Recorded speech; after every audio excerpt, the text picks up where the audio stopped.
আমার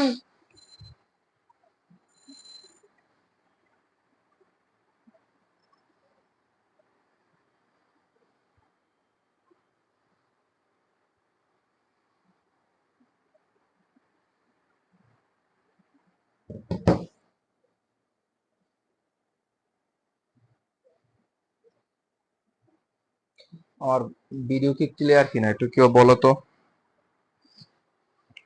আমার ভিডিও আর কথা কি ক্লিয়ার কিনা বা শোনা যাচ্ছে কিনা? আমার কথা আর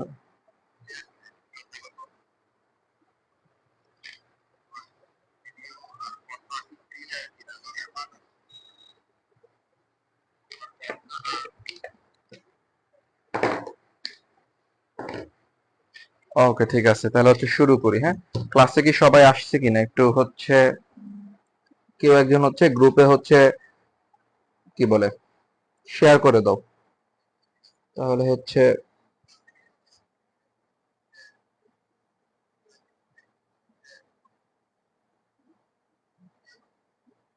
ওকে।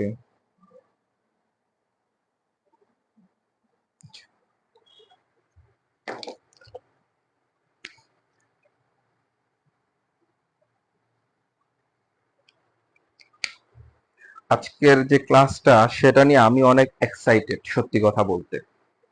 কারণ আমি আমার লাইফে অনেক কি হচ্ছে পড়াইছি, জিকেও পড়াইছি। আমি তো মূলত হচ্ছে কেমিস্ট্রি, ফিজিক্স আর বায়োলজি স্টুডেন্টদের বাসায় গিয়ে পড়াই, আর কেমিস্ট্রি হচ্ছে কোচিং এ পড়াই। এটা হচ্ছে আমার মেইন ফোকাসটা হচ্ছে কেমিস্ট্রিতে, সাথে হচ্ছে ফিজিক্স, এই দুইটা সাবজেক্ট হচ্ছে আমার দখলে। জিকে হচ্ছে আমি আহ, গত বছর অ্যাডমিশনের সময় আমার স্টুডেন্টকে আমি পড়াইছি পার্সোনালি, ওর বাসায় গিয়ে আমি পড়াইতাম, এতটুকুই। এর বাহিরে আসলে আর হচ্ছে হ্যাঁ, আমার 25-এর 2টা স্টুডেন্ট আছে, ওদেরকে আমি মাঝে মাঝে জিকে দাগাই দিই। এছাড়া কখনো লার্জ স্কেলে আমি কখনো জিকে পড়াই নাই। আর আজকের ক্লাসটা এই জন্য আমার কাছে অনেক এক্সাইটেড এর একটা বিষয়। আমার কথা যদি একদম ক্লিয়ার বা পরিষ্কার শোনা থাকে, সবাই যদি এসে থাকো, তাহলে আমি শুরু করব। হ্যাঁ, বেশি সময় নিব না, আমাদের সিলেটে আসলে আজকে অনেক গরম। আর এখন কারেন্ট নাই, হয়তো দেখতে পাচ্ছ আমার লাইটিং সেরকম ক্লিয়ার না, আমার হচ্ছে এখানে কারেন্ট নাই। তো জিকেটা হচ্ছে আমি যেখান থেকে শুরু করব, জিকেটা আমি মূলত শুরু করব হচ্ছে, তোমাদেরকে অলরেডি আমি পিডিএফ দিছি অনেকগুলো, তাই না?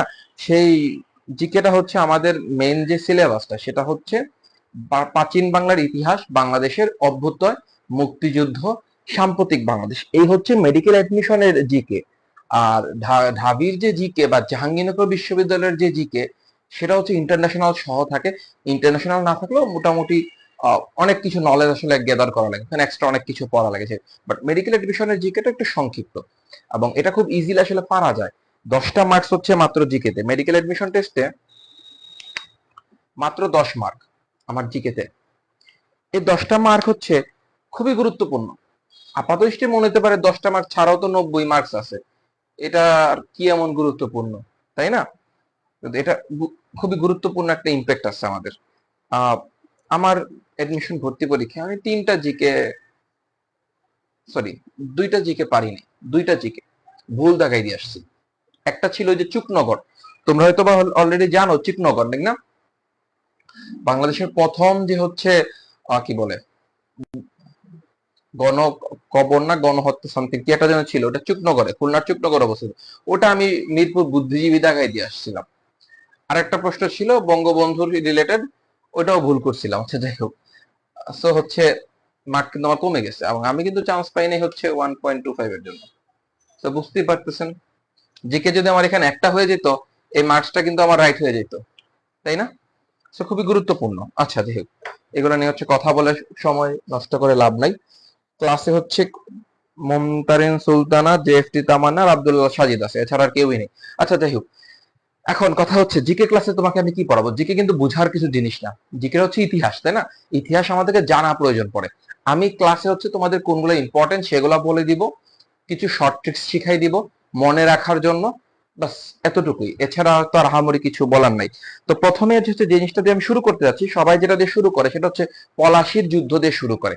But আমার কাছে মনে হয় না পলাশির যুদ্ধ তোমাকে এক্সট্রা করে পড়ানোর কিছু আছে, কারণ তুমি অলরেডি পলাশির যুদ্ধ পড়ে ফেলছো নবাব সিরাজউদ্দৌলা নাটকে। সো ওইখানটাই আসলে দরকার আমাদের, ওই পটভূমিটা, ওইখানকার দুই একটা জিনিস আমি অলরেডি তোমাদের দাগানো আছে করে পিডিএফ দিছি জর্জ MP3 থেকে, তোমাদেরকে কিছু জিনিস আমি বলে দিছি পড়ার জন্য, ওগুলো তোমরা পড়ছো আশা করি। আমি শুরু করি হচ্ছে 1905 সাল থেকে, যখন থেকে হচ্ছে বঙ্গভঙ্গ হয়েছিল, 1905 থেকে হচ্ছে আমরা শুরু করি। হ্যাঁ, আমার কাছে মনে হয় এটা হচ্ছে সব থেকে ভালো হবে। আমার সামনে হচ্ছে বই আছে, হয়ে গেল।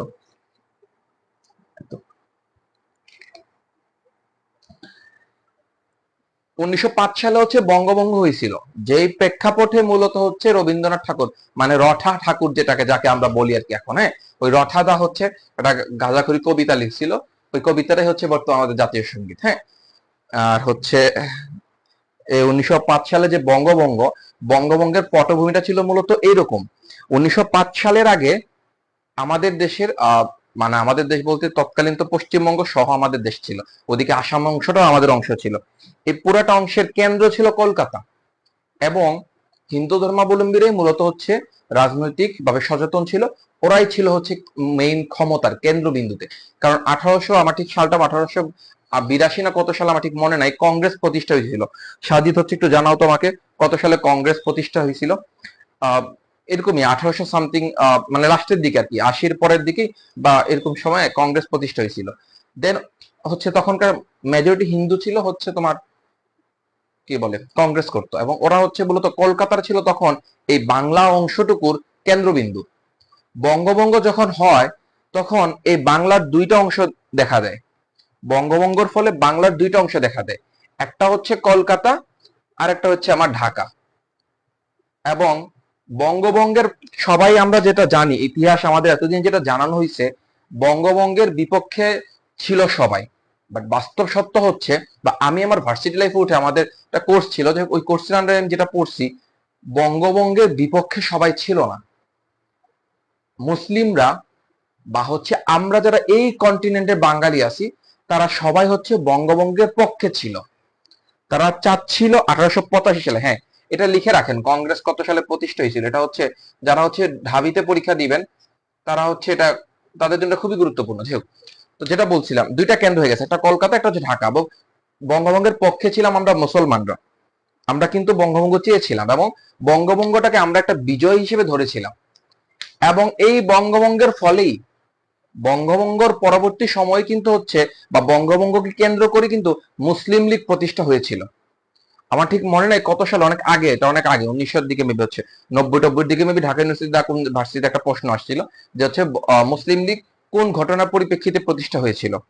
তো এখানে ছিল হচ্ছে তোমার এই জিনিসটা আর কি। যাই হোক, তো বঙ্গভঙ্গ আসলে করেছিলেন কোন গভর্নর জেনারেল, এটা খুবই গুরুত্বপূর্ণ আমাদের জন্য।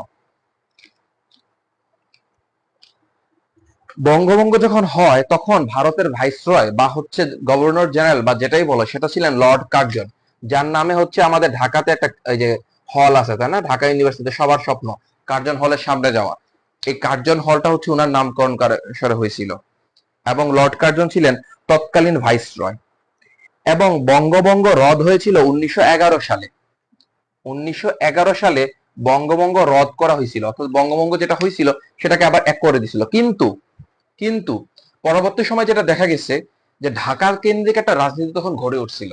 আগে রাজনীতিটা পুরাটা ছিল কলকাতা কেন্দ্রিক, বঙ্গভঙ্গের পরে দুইটা সেন্টার হয়ে গেছে, এবং বঙ্গভঙ্গ কিন্তু রদ করা হয়েছিল, অর্থাৎ বঙ্গভঙ্গটা কিন্তু আবার মিলাই দেওয়া হয়েছিল 1911 সালে তৎকালীন হিন্দু যারা ছিল রাজনীতিবিদ তাদের চাপের কারণে। কিন্তু বঙ্গভঙ্গ রদের পরেও ঢাকা কেন্দ্রিক একটা রাজনীতি দেখা গিয়েছিল, যেটাই হচ্ছে আমরা নবাব সলিমুল্লাহ খানকে দেখি, তারপর হচ্ছে আমাদের এই কন্টিনেন্টের অনেক মহা রাজনীতিবিদ তারা হচ্ছে উঠে আসছিলেন, যেমন হচ্ছে স্যার শেরে বাংলা ফজলুল হক, হোসেন সোহরাওয়ার্দী স্যার, ওনারা হচ্ছে উঠে আসছিলেন। সো বঙ্গভঙ্গটা হচ্ছে বাংলাদেশের ইতিহাসের জন্য খুবই গুরুত্বপূর্ণ, আশা করি এতটুকু বুঝে গেছো। আহ এতটুকু হচ্ছে বঙ্গভঙ্গ থেকে আসলে জানলেই চলবে, আর বাদ বাকি তো হচ্ছে আমি তোমাদের জানাই দিছি, তাই না, পিডিএফ দিয়ে দিছিলাম। আর হচ্ছে সিপাহী বিদ্রোহের হচ্ছে এনফিল্ড নামক একটা বন্দুক ব্যবহার করা হয়, এই বন্দুকটার নামটা খুবই গুরুত্বপূর্ণ, এনফিল্ড। এনফিল্ড নামক বন্দুক ব্যবহার করা হয়েছিল, প্রথম প্রথম ব্যবহার করা হয়েছিল এনফিল্ড নামক বন্দুক, এটা হচ্ছে খুবই গুরুত্বপূর্ণ। এবং সিপাহী বিদ্রোহ হচ্ছে মঙ্গল পান্ডে, তিনি হচ্ছে মানে এই গুলি ছুড়ে এটা হচ্ছে সূচনা করছিলেন। এতটুকু হচ্ছে তোমরা সবাই পড়ে ফেলবা, এগুলো হচ্ছে আর আমি আর কিছু বলবো না। আমি যেটা বলবো সেটা হচ্ছে, আমাকে কেউ একজন বলো ব্রিটিশ বিরোধী আন্দোলনের প্রথম শহীদ কে ছিলেন? ব্রিটিশ বিরোধী আন্দোলনের প্রথম শহীদ কে ছিলেন? ব্রিটিশ বিরোধী আন্দোলন কিন্তু কংগ্রেস প্রতিষ্ঠার পর থেকেই হচ্ছে শুরু হয়েছে, এবং তৎকালীন সময় থেকেই কিন্তু হচ্ছে ব্রিটিশদের বিরুদ্ধে এক ধরনের সচেতনতা সৃষ্টি হয়েছিল এই কন্টিনেন্টের মানুষদের মধ্যে, যে না, ব্রিটিশদের বিরুদ্ধে এখন শক্তভাবে হচ্ছে আমাদের লড়াই করা লাগবে। এবং ব্রিটিশ বিরোধী আন্দোলনের প্রথম শহীদ কে ছিলেন এই বাংলার মাটিতে? কেউ জানো? না জানলে হচ্ছে একটু কাইন্ডলি লেখো যে হচ্ছে ভাইয়া জানি না, তাহলে তো হচ্ছে আমি আনসারটা দিতে পারি, তাই না? এটা লিখে রাখেন, খুবই গুরুত্বপূর্ণ। ব্রিটিশ বিরোধী আন্দোলনের প্রথম শহীদ ছিলেন ক্ষুদিরাম, এবং ব্রিটিশ বিরোধী আন্দোলনের প্রথম নারী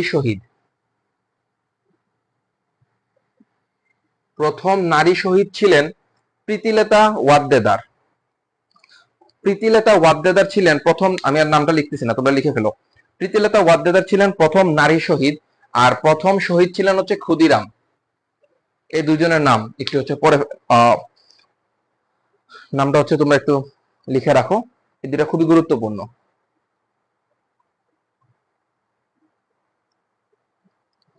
1905 সালে বঙ্গভঙ্গের পর থেকে কিন্তু হিন্দু মুসলিম একটা দাঙ্গা শুরু হয়। যখন হচ্ছে বঙ্গভঙ্গ শুরু হয় তখন থেকে একটা মানে হিন্দুদের মাঝে একটা ধারণা চলে আসে যে আমাদের হাত থেকে এখন হচ্ছে সব চলে গেছে, আমাদের এখন কলকাতা চলে যেতে হবে। এবং ওই সময় কিন্তু একটা মেজর পার্সেন্টেজ মানুষ কিন্তু কলকাতা চলে গেছিল, যারা হচ্ছে একটু সম্ভ্রান্ত পরিবারের ছিল আর কি তারা। এবং কলকাতা থেকে হচ্ছে অনেকে এই বাংলায় চলে এসেছিল। তখন হিন্দু আর মুসলিম এই দুইটা মানুষের মধ্যে যাতে কোনো বিভেদ সৃষ্টি না হয়, কারণ তখন আমাদের শত্রু ছিল এক, ব্রিটিশরা, তাই না? তখন এটা যাতে কোনোভাবেই যাতে হচ্ছে এই লক্ষ্য থেকে আমরা যাতে বিচ্যুত না হই, সেজন্য 1916 সালে লখনৌ চুক্তি হয়েছিল। 1916 সালে লখনৌ চুক্তি হয়েছিল ইন্ডিয়ার হচ্ছে লখনৌ শহরে, মুসলিম এবং কংগ্রেস লীগ মিলে।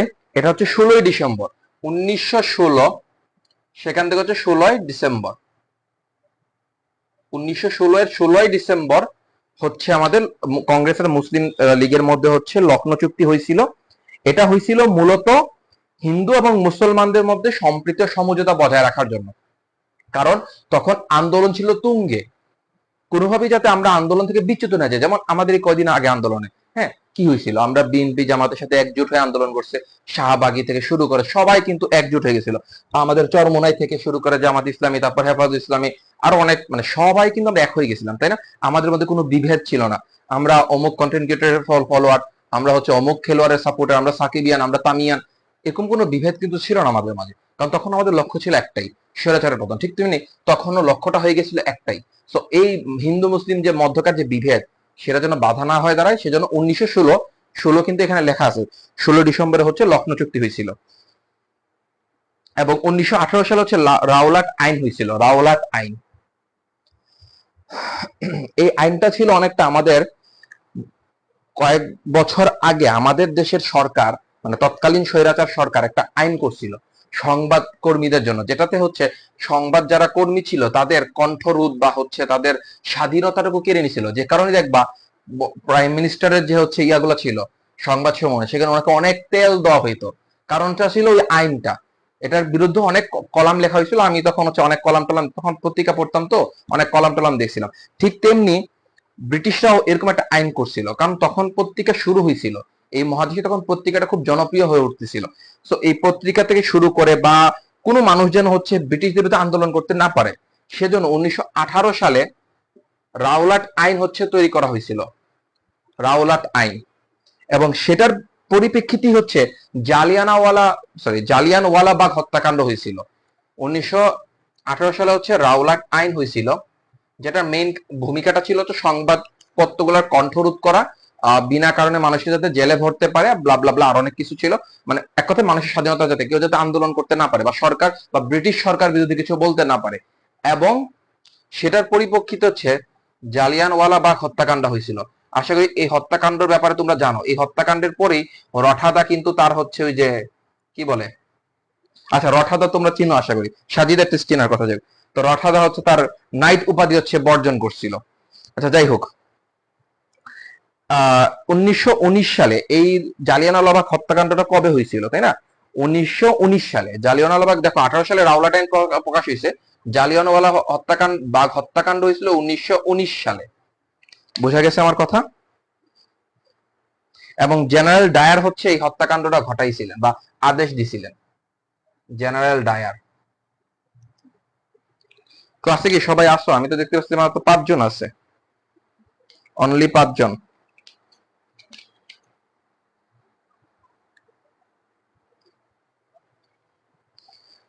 এর পরের ঘটনাগুলো হচ্ছে আর আমি আর বলতে চাচ্ছি না, কারণ এর পরের ঘটনাগুলো আহামরি এত সিগনিফিকেন্ট না, দুই একটা ঘটনা ছাড়া। যেমন 1937 সালে প্রাদেশিক নির্বাচন হয়, যেখানে হচ্ছে আমাদের একে ফজলুল হক প্রথম মন্ত্রিসভা দিয়েছিলেন। এরপরে হচ্ছে 1941 সালে আবারও একে ফজলুল হক দ্বিতীয় মন্ত্রিসভা দেন, কারণ তিনি তখন জিততেছিলেন। সো এগুলো তখন আসলে আমার কাছে মনে হয় না খুব বেশি ইম্পর্টেন্ট। আমরা এখন চলে যাব পাকিস্তানের প্রেক্ষাপটটা, মানে পাকিস্তান কিভাবে হচ্ছে সৃষ্টি হয়েছিল সেই ঘটনায় আমরা একটু যাই, ফোকাস করি। 1939 সালে, লিখেন 1939 সালে,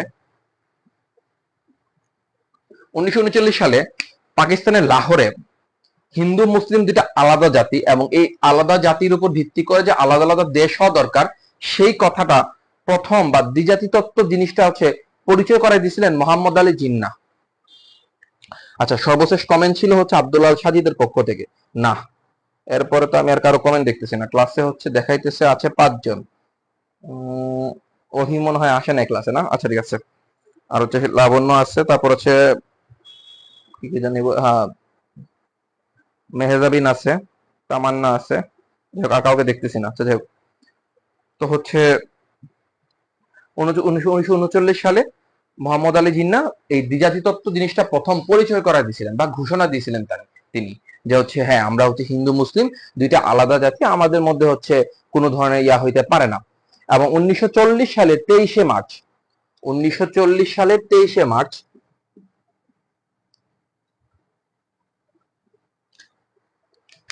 লাহোরে মোহাম্মদ আলী জিন্নাহর সভাপতিত্বে মুসলিম লীগের বার্ষিক অধিবেশন অনুষ্ঠিত হয়। বাংলার তৎকালীন যে মুখ্যমন্ত্রী ছিলেন, অর্থাৎ আমি বলছিলাম যে তৎকালীন কিন্তু 1941 সাল, 1937 থেকে 41 পর্যন্ত, 41 থেকে পরবর্তী স্বাধীন হওয়া পর্যন্ত শেরে বাংলাকে ফজলুল হক এদেশের মুখ্যমন্ত্রী ছিলেন। তখন তিনি মুখ্যমন্ত্রী একে ফজলুল হক ঐতিহাসিক লাহোর প্রস্তাব উত্থাপন করেন। এই 1940 সালে 23 সালে লাহোর প্রস্তাব উত্থাপন করা হয়েছিল। এটা অলরেডি একবার মেডিকেল এডমিশন টেস্টে আসছে এবং এটা খুবই গুরুত্বপূর্ণ। এই কথাগুলো হচ্ছে অনেকে, আমরা নিজেরাও যখন এডমিশন পরীক্ষা দিছি তখন আমাদের কাছে মনে হচ্ছিল যে এগুলো ইম্পর্টেন্ট না, আসলে কিন্তু ইম্পর্টেন্ট ছিল না এতদিন। বাট এখন প্রেক্ষাপট চেঞ্জ হয়ে গেছে, তোমাদের এডমিশনের প্রেক্ষাপটটা চেঞ্জ হয়ে গেছে, এখন এগুলো খুবই গুরুত্বপূর্ণ। মানে এখন আর শুধু বঙ্গবন্ধু বঙ্গবন্ধু বঙ্গবন্ধু শেখ হাসিনা এগুলো আর আসবে না, শেষ। আমরা একটা কি বলে ইয়া থেকে মুক্তি পাইছি। লাহোর প্রস্তাব দিয়েছিলেন, যাই হোক, এগুলো হচ্ছে আর কথা বাড়ায় লাভ নাই।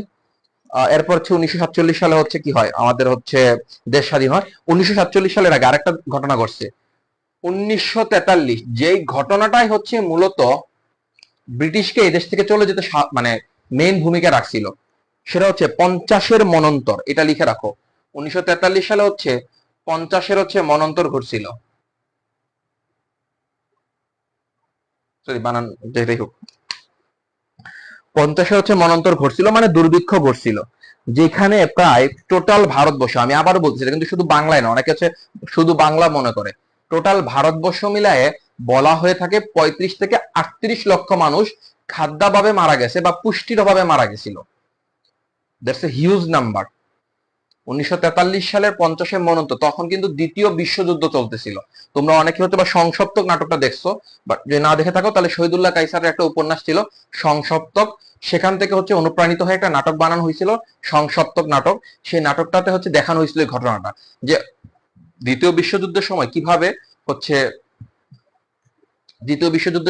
হচ্ছে সিন্ডিকেট করে চাল বা মানে যারা হচ্ছে আড়তদার তারা হচ্ছে মজুত করে রাখছিল, এবং দেশে একটা দুর্ভিক্ষ সৃষ্টি হয়েছিল, এবং সেই দুর্ভিক্ষের ফলে 35 থেকে 38 লক্ষ মানুষ মারা গেছিল।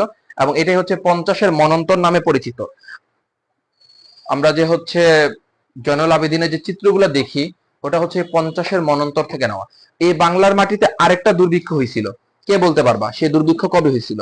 স্বাধীনতার আগে আমাদের দেশে আরেকটা দুর্ভিক্ষ হয়েছিল, স্বাধীনতার পরে তো একটা দুর্ভিক্ষ হয়েছিল, স্বাধীনতার আগে আরেকটা দুর্ভিক্ষ হয়েছিল, সেটা কেউ একজন আমাকে বলো কবে হয়েছিল? ক্লাসে কি কেউ আছে কিনা?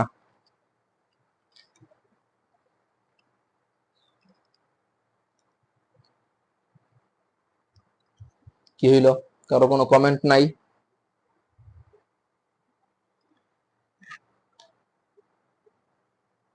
সাজিদও নাই নাকি ক্লাসে? আচ্ছা যাই হোক, হচ্ছে কমেন্ট করবেন না, যাই হোক, সেটা ছিল ছিয়াত্তরের মনন্তর। ছিয়াত্তরের মনন্তর হয়েছিল, সেটা হচ্ছে একদম ব্রিটিশদের শুরুর দিকের আমলে, 1770 সালে। 1757 সালে সিরাজউদ্দৌলার পতন ঘটে। 1770 সালে একটা দুর্ভিক্ষ হয়, যেটা হচ্ছে বাংলা 1176 খুব সম্ভবত, এবং সেটা হচ্ছে ছিয়াত্তরের মনন্তর নামে পরিচিত। লিখে রাখেন, 1770 সালে, সরি, এই ব্রিটিশদের আমলে আমাদের দেশে দুইবার দুর্ভিক্ষ হয়। একটা হচ্ছে ছিয়াত্তরের মনন্তর, আর একটা হচ্ছে 1943 সালে, যেটা হচ্ছে 50-এর মনন্তর। দুইটাই খুবই গুরুত্বপূর্ণ। এবং আমাদের দেশ স্বাধীন হওয়ার পরে আরেকটা দুর্ভিক্ষ হয়েছিল 1974 সালে। বলা হয় ওই 1974 সালে, যেটা এতদিন ধরে হাইড করে রাখা হয়েছিল আমাদের থেকে, যেটা হোক, 1974 সালে বলা হয়ে থাকে চুয়াত্তরের মনন্তর। এই 1974 সালে যে মনন্তর, সেটাকে চুয়াত্তরের মনন্তর বলা হয়। লিখে রাখেন, সবগুলো নোট করে রাখবেন। 1974 সালে যে দুর্ভিক্ষ, সেটাকে চুয়াত্তরের মনন্তর বলা হয়, এবং সেটা হচ্ছে বলা হয়ে থাকে 1 লক্ষের কাছাকাছি মানুষ মারা গেছিল। বলা হয়ে থাকে 1 লক্ষের কাছাকাছি মানুষ মারা গেছিল। আর 43 সালে হচ্ছে 35 থেকে 38 লক্ষ মানুষ মারা গেছিল। এই হচ্ছে ঘটনাগুলো। এবং এই 1943 সালে যে দুর্ভিক্ষটা, এটাই হচ্ছে সব থেকে গুরুত্বপূর্ণ। ব্রিটিশদের এই দেশ থেকে চলে যেতে মানে মেইন যে ভূমিকাটা সেটা পালন করছে। 1943 সালে, এটা হচ্ছে বাংলায় 1350 সাল। লিখে রাখেন, বাংলায় ছিল 1350 সাল। এতটুকু হচ্ছে লিখে রাখেন, বাংলায় 1350 সাল। এবার আসি 1946 সাল। 1946 সালে প্রথম, মানে একদম সরাসরি ওপেনলি হিন্দু মুসলিম দাঙ্গা হয়। 1946 সালে প্রথম ওপেনলি হিন্দু মুসলিম দাঙ্গা হয়। দাঙ্গাটা কিন্তু হচ্ছে লাগে নাই, দাঙ্গাটা লাগানো হয়েছিল, ব্রিটিশদের মাধ্যমে এই দাঙ্গাটা লাগানো হয়েছিল। আরো রাজনীতিবিদদেরও অনেক ইয়ে আছে, ভূমিকা আছে এগুলোতে। যাই হোক, সো 1946 সালে হচ্ছে আমাদের কি হয়েছিল, হিন্দু মুসলিম দাঙ্গা হয়েছিল। এবং 1947 সালে 3রা জুন বড়লাট লর্ড মাউন্ট ব্যাটেন ভারত বিভাগ নীতি প্রথম ঘোষণা করছিলেন। এটা খুবই গুরুত্বপূর্ণ। ভারত বিভাগ নীতি কবে ঘোষণা করা হয়? 1947 সালের 3রা জুন। দেখেন, এই জুন মাসই কিন্তু হচ্ছে 17 জুন না 17 জুলাই ছিল না, ঠিক মনে নাই, যে হচ্ছে পলাশী যুদ্ধ হয়েছিল।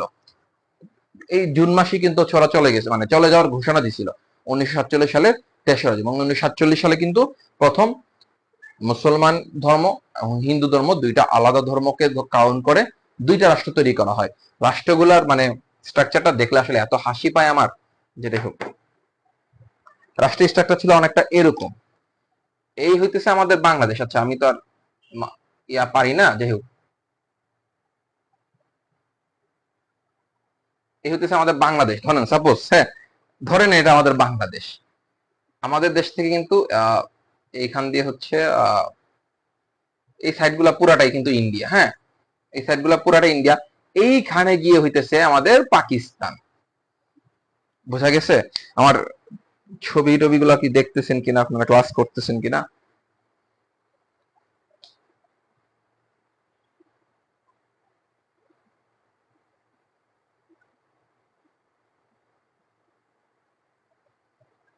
আচ্ছা, এইটা ছিল পাকিস্তান, মানে পশ্চিম পাকিস্তান, আর এটা ছিল পূর্ব পাকিস্তান।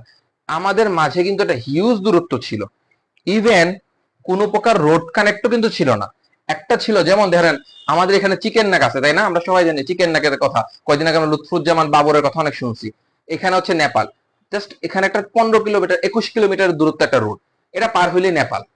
কিন্তু পশ্চিম পাকিস্তানের সাথে আমাদের কোনো সড়ক পথে যোগাযোগ ছিল না। একমাত্র যোগাযোগ মাধ্যম ছিল যদি সে এই যে এই রোড দিয়ে হচ্ছে সে ঘুরে জাহাজ পথে কেউ ঢুকে, অথবা বিমান বন্দরের মাধ্যমে বা বিমানের মাধ্যমে।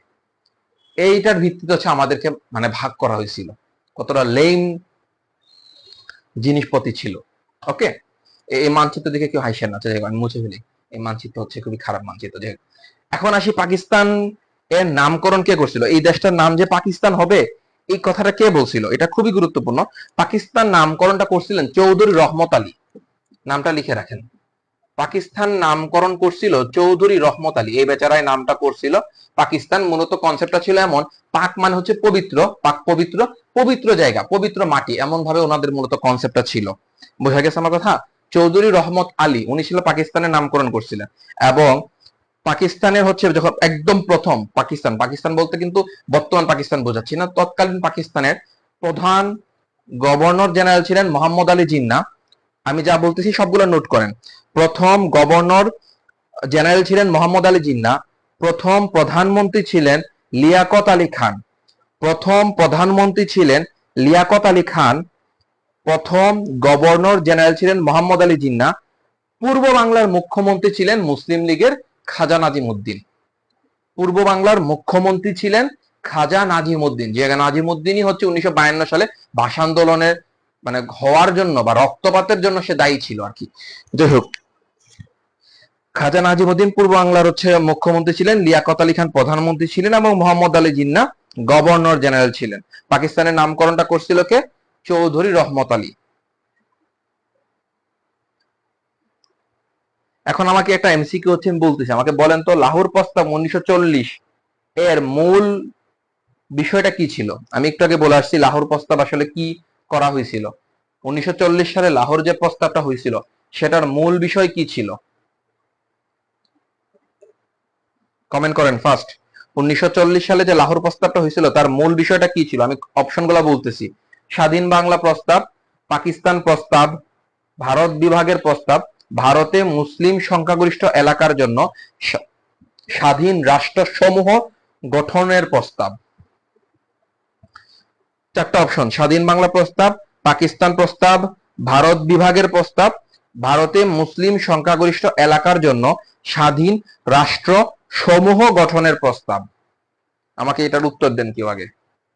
ক্লাসে একজন কমে গেছে, 4 জন আছে এখন।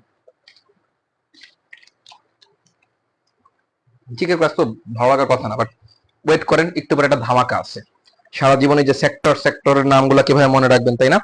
কিছু ছন্দ আছে, কিছু ছন্দ দিয়ে ধামাকাটা দিয়ে শেষ করবো। ক্লাসের শেষে ধামাকা আছে একটা, একটু ওয়েট করেন। বলছিলাম লাহোর প্রস্তাব 1940 এর মূল বিষয় কি?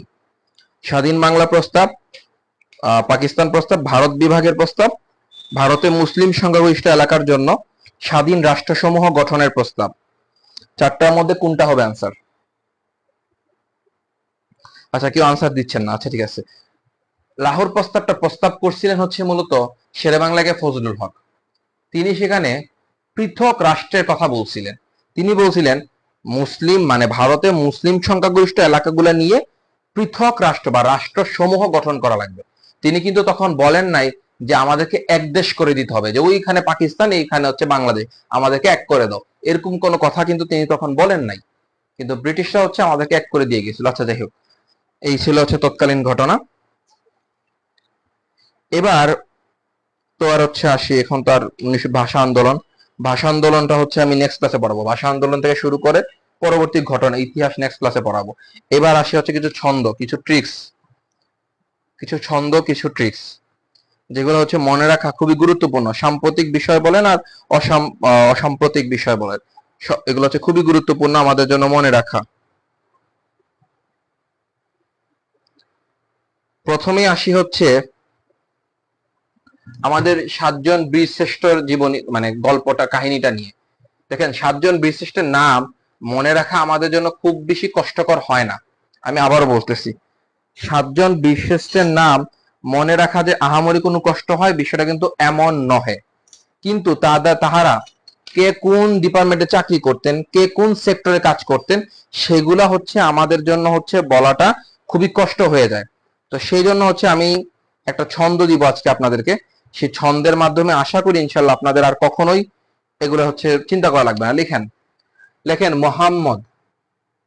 আমরা জানি আমাদের বাংলাদেশের প্লাস মুসলিম কান্ট্রির মানুষের একটা কমন নাম হচ্ছে মোহাম্মদ, তাই না? আমাদের প্রিয় নবী হযরত মুহাম্মদ সাল্লাল্লাহু আলাইহি ওয়াসাল্লাম নাম অনুসারে হোক। মোহাম্মদ মরু, মরু মিয়া হচ্ছে একজন মানুষ, মোহাম্মদ মরু। এখন আমরা বলি না যে অমুক ভাইয়ের মন, এরকম কথা বলি না? যেমন আজকে আপনাদের সোহান ভাই দেখছেন পাকিস্তানে যাওয়ার জন্য তার মন উড়ু উড়ু করতেছিল, তো হচ্ছে আমরা লিখলাম মোহাম্মদ মরুর মন, উরু উরু করে, হ্যাঁ, মোহাম্মদ মরুর মন, এতটুকুই আমার দরকার। মোহাম্মদ মরুর মন এতটুকুই হচ্ছে আমার দরকার। এবার আসি, মোহাম্মদ এগুলা মরুর মন, এটা ধারাবে কিভাবে 7 জন বীর শ্রেষ্ঠের নাম মনে রাখতে পারবো আমি বলতেছি। এই মতে হচ্ছে বীর শ্রেষ্ঠ মুস্তফা কামাল, বীর শ্রেষ্ঠ মুস্তফা কামাল।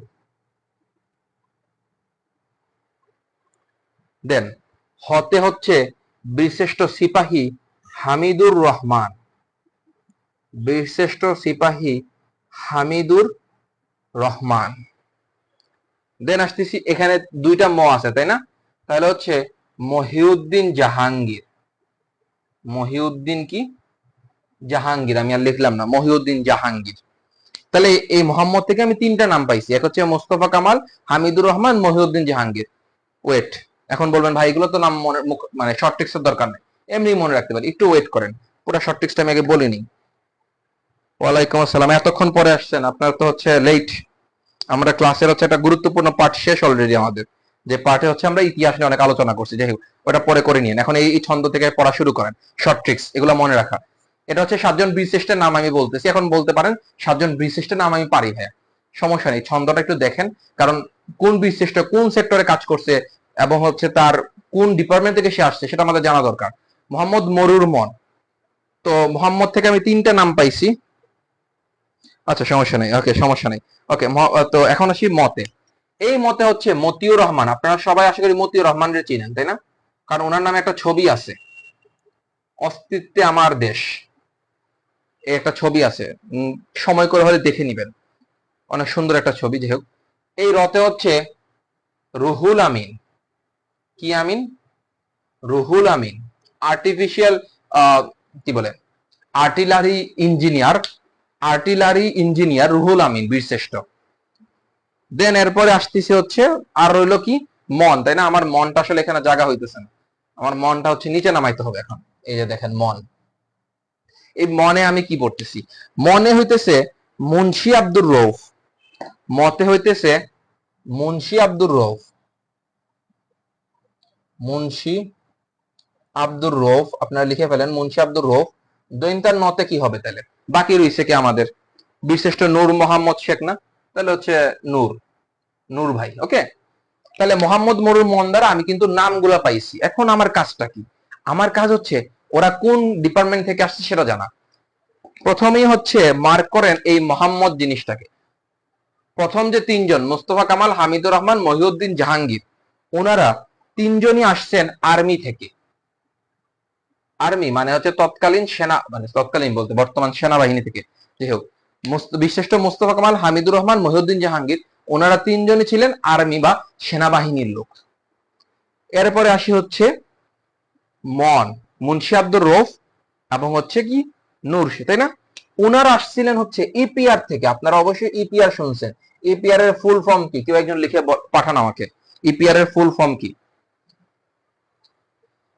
মুন্সি আব্দুর রৌফ এবং নূর ওনারা আসছিলেন হচ্ছে ইপিআর থেকে, আর এই মতিউর রহমান উনি আসছেন হচ্ছে এয়ার ফোর্স থেকে। দেখেন আমি কিন্তু অলরেডি ইপিআর মানে তৎকালীন ইপিআর কিন্তু বর্তমান বিডিআর বা হচ্ছে বিজিবি, ইপিআর থেকে হচ্ছে বিডিআর হয়েছিল, বিডিআর থেকে হচ্ছে বিজিবি হয়েছিল। তাহলে দেখেন একটা দেশের প্রতিরক্ষার যে প্রধান বাহিনীগুলো কিন্তু সব চলে আসছে, আর্মি আসছে, ইপিআর আসছে, বিমান বাহিনী আসছে, বাকি রয়েছে কে,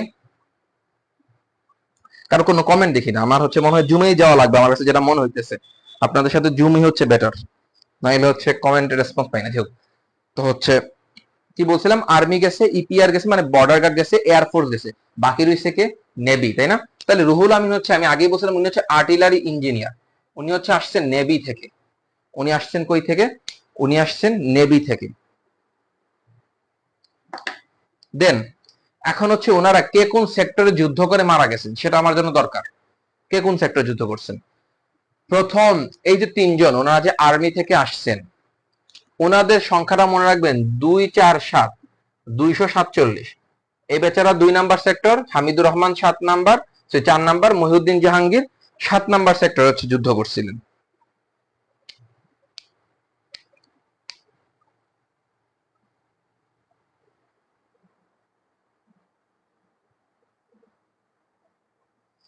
কিছুই বুঝি নেই। নৌ বাহিনী, হ্যাঁ নৌবাহিনী, হ্যাঁ ঠিক আছে, navy. Extended producer responsibility, I can't understand it. Okay, যাই হোক। 247 মোহাম্মদ মরুর মনে, এই মোহাম্মদ হচ্ছে 247 mark, 2 number sector, 4 number sector, 7 number sector. এবং হচ্ছে এয়ারফোর্স, আমাদের দেশে কিন্তু এয়ারফোর্সের, আমরা জানি মতিউর রহমান কিন্তু পাকিস্তানে মারা গেছিলেন, উনি কিন্তু দেশে আসেন নাই, আবারও বলতেছি উনি কিন্তু হচ্ছে পাকিস্তানে মারা গেছিলেন, তাই না? বিমান ছিনতাই করে আসতে নিয়েছিলেন। অস্তিত্বে আমার দেশ মুভিতে এই গল্পগুলো লেখা আছে।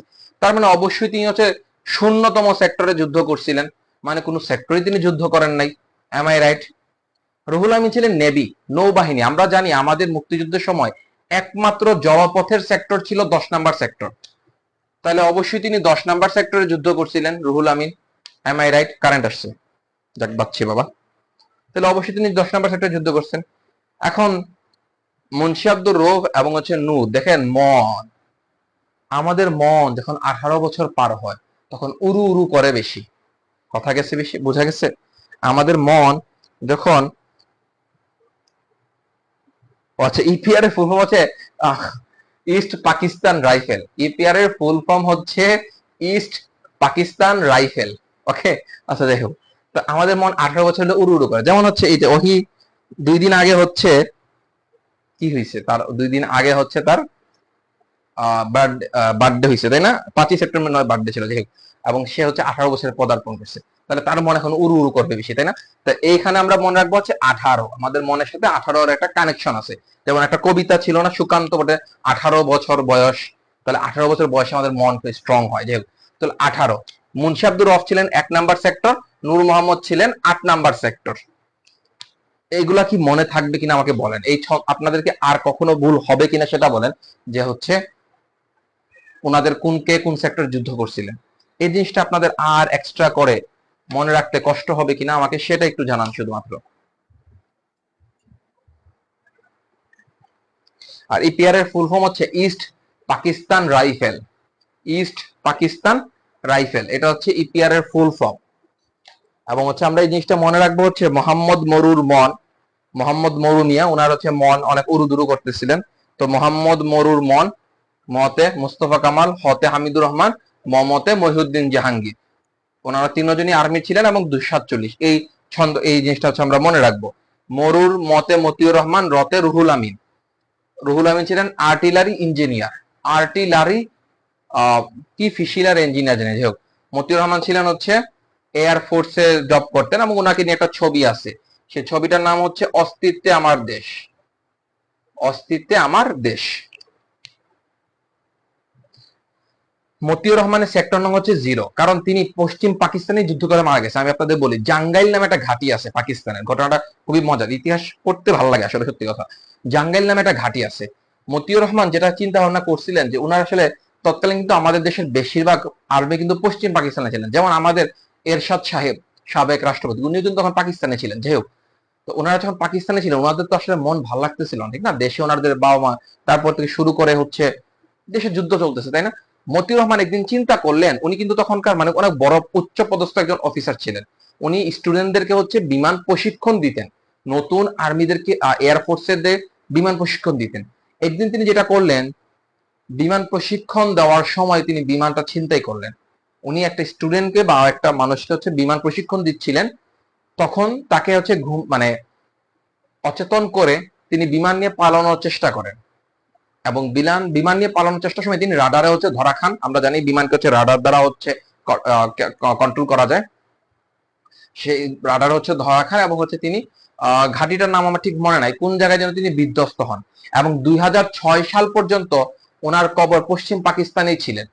2006 সাল পর্যন্ত ওনার কবরস্থান বা ওনার কবর পশ্চিম পাকিস্তানে ছিলেন, এবং ওনার কবরের উপরে গাদ্দার শব্দটা লেখা ছিল। গাদ্দার মানে হচ্ছে বিশ্বাসঘাতক। পশ্চিমাদের জন্য উনি হচ্ছেন বিশ্বাসঘাতক, কিন্তু আমাদের জন্য তিনি হচ্ছেন বীর শ্রেষ্ঠ। আমাদের দেশের কোনো, কি বলা যায়, রাষ্ট্রপ্রধানই আসলে ওনাকে আনার ব্যবস্থা করেন নাই।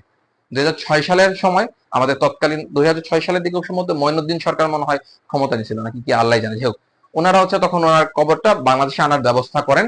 এবং হচ্ছে এরপরে ওনার জীবনী নিয়ে একটা মুভি বানানো হয়, শর্ট ফিল্ম বানানো হয়, সেটা হচ্ছে অস্তিত্বে আমার দেশ।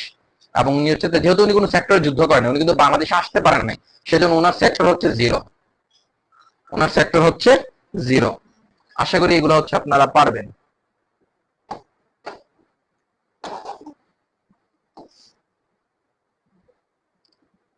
এতটুকু লেখা হয়েছে কিনা সবার একটু জানান আমাকে, লেখা হয়েছে কিনা সবার, এবং এই জিনিসটা কি আর কখনো ভুল হবে কিনা? ভুল হওয়ার কথা না, এতটুকু বিশ্বাস আমার আছে।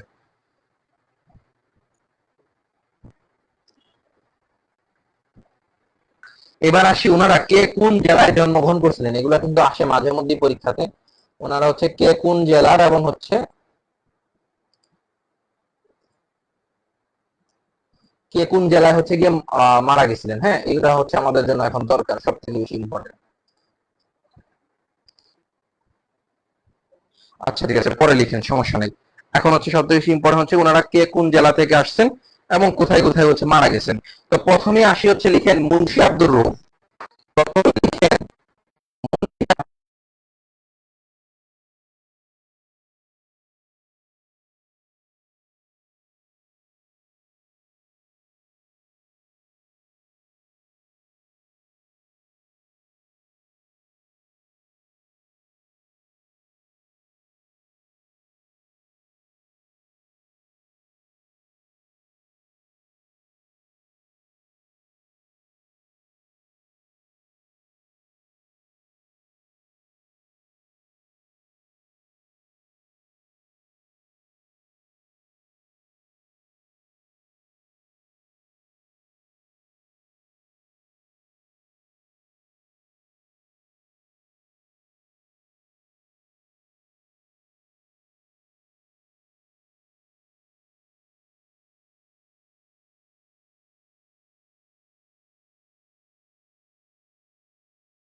এখন কি শোনা যাইতেছে কথা?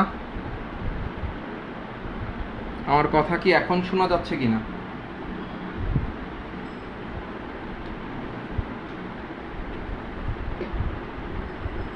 এখন কি শোনা যাইতেছে কথা? আমার কথা কি এখন শোনা যাচ্ছে কিনা?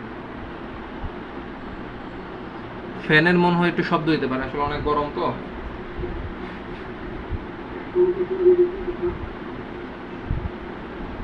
ফ্যানের শব্দের জন্য আমি আন্তরিকভাবে দুঃখিত। আচ্ছা দেখো, মাইক্রোফোন মেবি হচ্ছে কত ডাটা বাই। আসেন দেখেন, আমি যেটা বলতেছিলাম সেটা হচ্ছে মুন্সি আব্দুর রউফ, ওনার জন্মস্থান, ওনার হচ্ছে সমাধিস্থান। রতে হচ্ছে রাঙ্গামাটি, ওনার মারা গেছেন হচ্ছে রাঙ্গামাটিতে, সমাধি করা হয়েছে রাঙ্গামাটিতে। ফতে ফরিদপুর, ওনাকে হচ্ছে সমাধি করা হয়েছে কোথায়, সরি ওনার জন্মস্থান কোথায়, ফরিদপুরে। এরপরে আসেন বীরশ্রেষ্ঠ রুহুল আমিনের কথায়।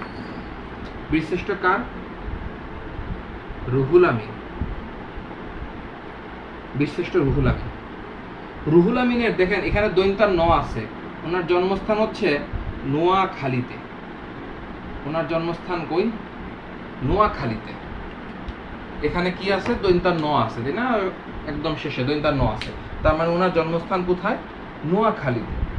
এবং নামের প্রথম অক্ষরটা কি? র। নামের প্রথম অক্ষর কি? র না? তাহলে উনার সমাধি স্থান বা কবর হচ্ছে রূপসাতে, খুলনার রূপসা। আশা করি জায়গাটা চিনেন সবাই, খুলনার রূপসাতে। আচ্ছা, আবার বলবো না, বলছিলাম এটা হচ্ছে জন্মস্থান, এখানে লিখেন হচ্ছে জন্ম, তিনি কোথায় জন্মগ্রহণ করছেন। আর এখানে লেখেন হচ্ছে ওনার হচ্ছে সমাধি, সমাধি কোথায় অবস্থিত। মুন্সি আব্দুর রউফ নাম, প্রথম বীরশ্রেষ্ঠ।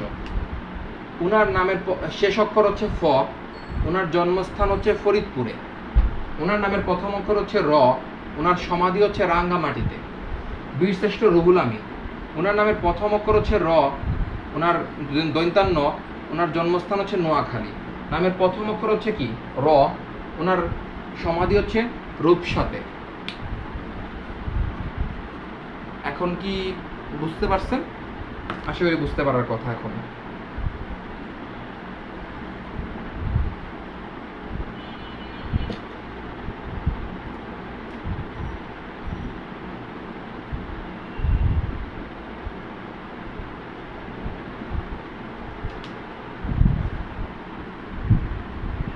হ্যাঁ, আচ্ছা, এখন বোঝা গেছে। এরপরের যে বীরশ্রেষ্ঠ তিনি হচ্ছেন হামিদুর রহমান। লিখেন, পরের বীরশ্রেষ্ঠের নাম হচ্ছে কি?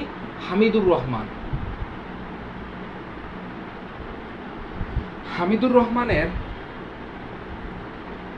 মানে জন্মগ্রহণটা করছেন উনি হচ্ছে ঝিনাইদহতে। হামিদুর রহমান জন্মগ্রহণ করছেন হচ্ছে ঝিনাইদহতে। হামিদুর রহমান জন্মগ্রহণ করছেন কোথায়? ঝিনাইদহতে।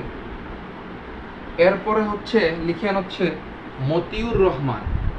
আমি ওনার সমাধিটা লিখতেছি, এটা কারণ হচ্ছে অফ রাখছি। মতিউর রহমানের হচ্ছে জন্মগ্রহণ করছেন হচ্ছে নরসিংদীতে, নরসিংদীতে। এই দুজন বীরশ্রেষ্ঠ, হামিদুর রহমান এবং হচ্ছে কি মতিউর রহমান। হ্যাঁ, ওনারা একজন জন্মগ্রহণ করছেন ঝিনাইদহতে। এই দেখেন নামের অক্ষর কি আছে? হ আছে না? ঝিনাইদহতে হ আছে। মতিউর রহমান হচ্ছে জন্মগ্রহণ করছেন নরসিংদীতে। ওনাদের সমাধি দেখেন, যেখানেই দেখিব রহমান তাহাদের সমাধি হবে বুদ্ধিজীবী কবরস্থান।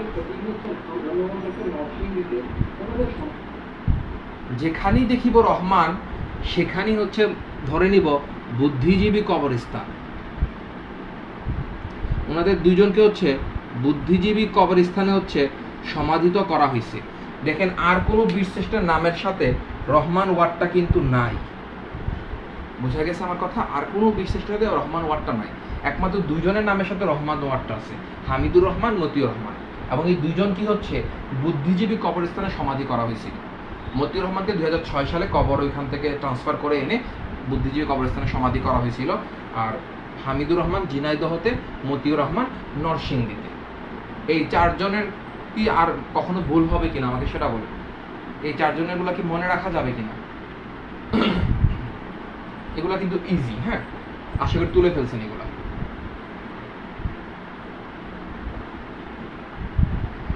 এবার আসি আর পরের যে বীরশ্রেষ্ঠ, ওনাদের চারজন কিন্তু শেষ।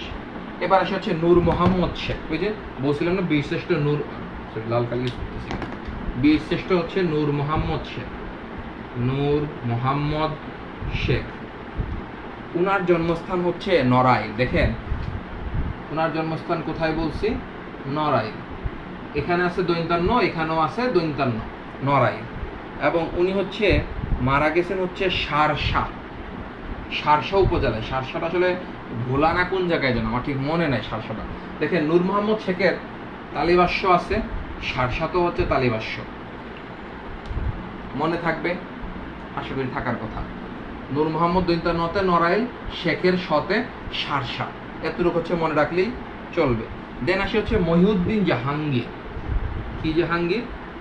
সরি, মহিউদ্দিন জাহাঙ্গীর। ওনার জন্মস্থান হচ্ছে বরিশাল। ওনার জন্মস্থান কই? বরিশাল। এখন এখানে তো আমার কোন স্টুডেন্ট আশা করি বরিশালের নাই। বরিশালিয়াদের একটা স্বভাব হচ্ছে ওরা চাপা মারে বেশি। আশা করি আপনারা সবাই হচ্ছে, হ্যাঁ সারসা একটা উপজেলা, আশা করি আপনারা সবাই হচ্ছে ব্যাচেলার পয়েন্ট দেখছেন এবং সেখানে দেখছেন যে শুভ কি লেভেলের ফাপড় মারতো, তাই না? তার মানে এখান থেকে হচ্ছে আমরা বলতে পারি যে বরিশালের মানুষ বেশি চাপা মারে, তাই না? তাইলে উনার সমাধি হচ্ছে চাপাই নবাবগঞ্জে, চাপাই হাতের লেখার কি অবস্থা আমার, হাতের স্কুলে ভর্তি হওয়া লাগবে। কেউ একজন হাতের লেখা হ্যান্ড রাইটিং স্কুল পাইলে আমার একটু বইল তো। চাপা, বরিশালের মানুষ কি মারে? চাপা মারে। তাহলে হচ্ছে ওনার সমাধি কোথায়? চাপাই নবাবগঞ্জে। ওনার সমাধি কোথায়? চাপাই নবাবগঞ্জে। মহিউদ্দিন জাহাঙ্গীর বরিশালে জন্মগ্রহণ করছেন, ওনার সমাধি হচ্ছে চাপাই নবাবগঞ্জে। আশা করি এতটুকু হচ্ছে আপনারা ইজিলি হচ্ছে মনে রাখতে পারবেন। দেন আসে হচ্ছে মুস্তফা কামাল, বীরশ্রেষ্ঠ মুস্তফা কামাল। উনার জন্মগ্রহণ স্থান হচ্ছে ভোলা। উনার কোথায়? ভোলা। এবং সমাধি স্থান হচ্ছে কোথায়? ব্রাহ্মণবাড়িয়া। আশা করি আপনারা সবাই ব্রাহ্মণবাড়িয়াকে চিনেন। বীরমুগ্ধ, ওই যে আমাদের হচ্ছে আন্দোলনের বীরমুগ্ধ হচ্ছে, সরি বাউন্ডারি লিখে নিয়ে উনি, ও হচ্ছে কিন্তু ব্রাহ্মণবাড়িয়া। যাই হোক, মুস্তফা কামালে ল আছে, ভোলাতেও কি আছে? ল আছে। এবং ভোলার মানুষ সহজ সরল হয়, সেজন্য ব্রাহ্মণবাড়িয়াকে কি করে? ধরা খায়। ব্রাহ্মণবাড়িয়া মানুষ কি হয়? একটু আক্রমণাত্মক হয়, তাই না? আমার নানা বাড়ি কিন্তু ব্রাহ্মণবাড়ি আছে। যাই হোক, তো ওনার হচ্ছে কি হয়? একটা আক্রমণাত্মক টাইপের, নদীর এলাকার মানুষ তো টেরা মেরা দিয়ে হচ্ছে রেডি থাকে। তো ভোলার মানুষ, সহজ সরল মানুষ কট খাইছে কোথায় গিয়ে? ব্রাহ্মণবাড়িয়াতে গিয়ে। ওনার সমাধি হচ্ছে ব্রাহ্মণবাড়িয়াতে। কয়দিন আগে যে হচ্ছে